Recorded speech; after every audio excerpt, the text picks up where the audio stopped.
Sir जी मैं अछनेरा आगरा से आया हूँ। अरे भैया ठीक मेरी है। पत्नी बीमार रहती है। क्या हो गया उनको? हार्ट की परेशानी थी। दिल में दर्द होता है? दर्द होता सर, ऑपरेशन करा। पत्नी का नाम क्या है? सुनहरी देवी। सुनहरी कहाँ है?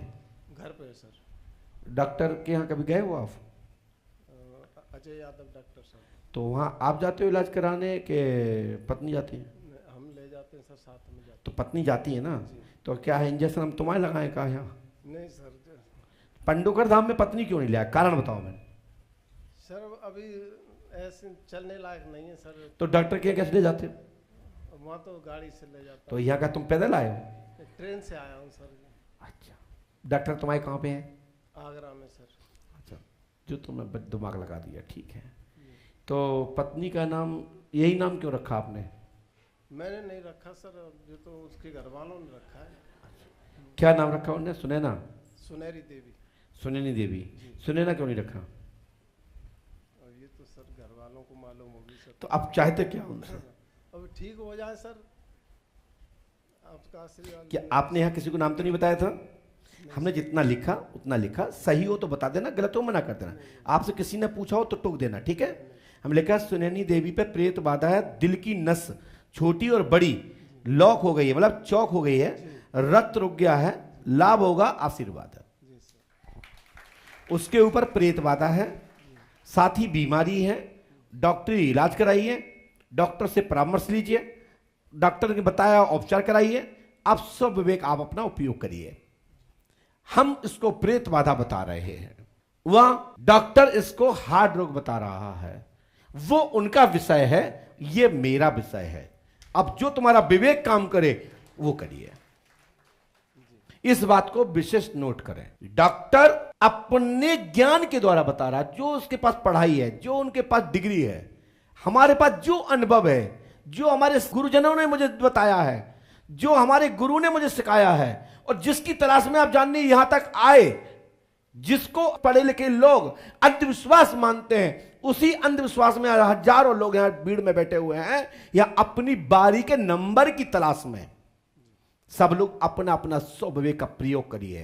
पंडोकर धाम में यदि सच्चाई नहीं होती, आपके अंतर्मन की नहीं बताई जा रही होती, आपके आंतरिक विषय को नहीं पकड़ा जा रहा होता, उसका समाधान सटीक नहीं दिया जा रहा होता, तो आप पंडोकर धाम में नहीं आ रहे होते।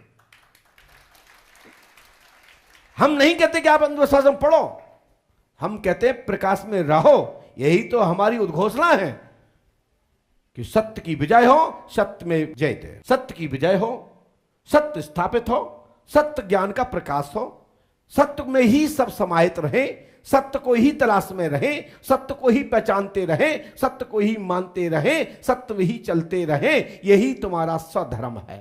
सर दुकान है सर हमारी। भाई साहब, हमने सुनैना देवी के अलावा कुछ लिखा नहीं। मैं अलग लिखूंगा तो तुम कहोगे ये बाद में लिख दिया, तो कृपया इसकी अलग से टोकन ले लीजिए, नंबर का इंतजार करिए, ठीक है। हाँ, याद रखना, ओम नमः शिवाय का जाप करते रहना, भगवान को भजते रहना।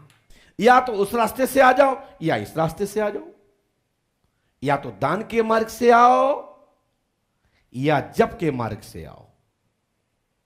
दोनों रास्ता है परमात्मा के धाम जाने की, दो ही मार्ग है कल्याण के, जप, ध्यान और दान। जप यानी परमात्मा को जपो, बहुमूल्य समय दो, वो भी धन है, बहुमूल्य अमूल्य। जो अपना वो समय जो अपने बच्चों को देते, धंधा बिजनेस में देते, वो आपने परमात्मा को दिया, वो बहुमूल्य है। उसी का ऋण परमात्मा चुकता करता है, समय पर संकट में आपके सहायक हो जाता। दान, जब आपका कोई नहीं होता वहां तुमको दान दाता मिल जाते हैं। जब संकट में होता है, जब आपके घर में बेटी की शादी होती है, कहते हैं अब क्या करें, अब तो कोई नहीं है, कैसे बेटी की शादी करें। तो जब शादी नजदीक आ जाती है तो अचानक रिश्तेदार या कोई भी खड़ा हो जाता है, चिंता ना करो भैया, मैं दान कर रहा हूं, हमारी बेटी को शादी में 15 साल है ना, अभी हम कर रहे हैं, तुम हमारे में कर देना। तो वो कहीं से व्यवस्था बन जाती है। और समय पर जब तुम संकट में होते हैं, जब कोई तुम्हारा नहीं होता है, वहां दान की शक्ति खड़ी हो जाती है, वहां आपकी रक्षा हो जाती है। डूबेते हुए व्यक्ति के रूप में अपन जब होते हैं, बिलख रहे होते हैं, वहां उबार ले आ जाता है, वह दान है। बोलिए पंडोकर सरकार की, सदगुरुदेव भगवान की, श्री हाथीवान जी महाराज की। सुनैना देवी को लेके आइए आप। नहीं, कई नहीं कटाना पड़े, अपने अपने विषय के व्यक्ति को ही कटवाना पड़ेगा। जैसे आप पड़ोसी के बारे में पूछोगे तो पड़ोसी के बारे में जिम्मेदारी लेगा कौन? आप मित्र के बारे में पूछोगे तो उसके बारे में जिम्मेदारी लेगा कौन? पूछ तो लोगे आप, लेकिन उसका जब धर्म की बात आएगी कौन करेगा? तुम करोगे। जब वो आप भगवान को नहीं मानेगा, हमारे इष्ट को नहीं मानेगा, तो उसका प्रायश्चित कौन करेगा? पूछा तो आपने अपने खाते से लिया हमसे लोन, तो उस लोन को चुकता करेगा कौन? आज भी हमारे यहाँ जब बैंक से जब लोन लेते हैं तो किसी को गारंटर बनाता है, बीच में बनाता है, और जो व्यक्ति नहीं भरता है तो उसको किसको भरना पड़ता है जानते हो? जो गारंटर है उसमें जिसने अपनी साख लगाई है उसकी जिम्मेदारी होती है। जो विद्वान लोग होते हैं या जो कानून की व्यवस्था है, जो बैंक व्यवस्था है, वहां गारंटी लेते हैं। काय की लेते हैं? तुम्हारी साख की, तुम्हारी हैसियत, तुम्हारी वैल्यूएशन, फिर उसके बाद आप उससे अधिक लेते हो तो उसमें फिर वो गारंटर भी मांगता है कि तुम्हारी वैल्यूएशन 100 रुपए है और आप 80 मांग रहे हो, हमें गारंटर नहीं चाहिए क्योंकि तुम्हारी साख हमारे पास रखी है। जब साख नहीं होती और तुम 200-500 रुपए मांगते हो, उदाहरण मैं बता रहा हूं, तो फिर वहां गारंटर लगाया जाता है कि आपको कौन जानता है, कौन व्यक्ति साख दे रहा है आपकी। तो फिर एक बड़े खातेधारक को वो बैंक जोड़ लेती है और उससे कहती है आप इनको जानते हो, आप इनकी गारंटी दे रहे हो कि ये समय पर नहीं भरेगा, तो क्या आप भरेंगे? तो वो कहता है मैं भरूंगा, मैं जानता हूं, विश्वसनीय व्यक्ति है। जब वो डिफॉल्टर हो जाता है तो सबसे पहले बैंक किसको तलाशती है? साख वाले को, जिसने गारंटी दी है और जिसकी वैल्यूएशन थी, उस वैल्यूएशन को जब्त कर लेता है और गारंटर को गले में फंदा डाल देता है। तो ऐसे ही जब आप दूसरे के बारे में पूछते हो तो हम तुम्हारे ऊपर छोड़ देते हैं। हमारे यहां एक नियम है, आप जब पर्चा बनवाते हो तत्काल लिखते हो उपाय, ये ऐसा कर देना, ऐसा कर देना, ऐसा कर देना, तब सफलता मिलेगी। क्यों? हम चक्कर में नहीं पड़ते हैं, हम भी इंसान हैं। यदि हम देवताओं से, इष्ट से बार बार आपकी गुहार लगाएंगे तो डेबिट क्रेडिट तो हमारे बीच से हो रहा है, तो हम भी हाल का निपटा देते हैं कि आप ऐसा करोगे तो ऐसा हो जाएगा, लाभ मिल जाएगा, ये विधि करोगे सफलता मिल जाएगी, नहीं करोगे तुम जानो तुम्हारा काम जाने। समझ में आई हम क्यों लिखते हैं?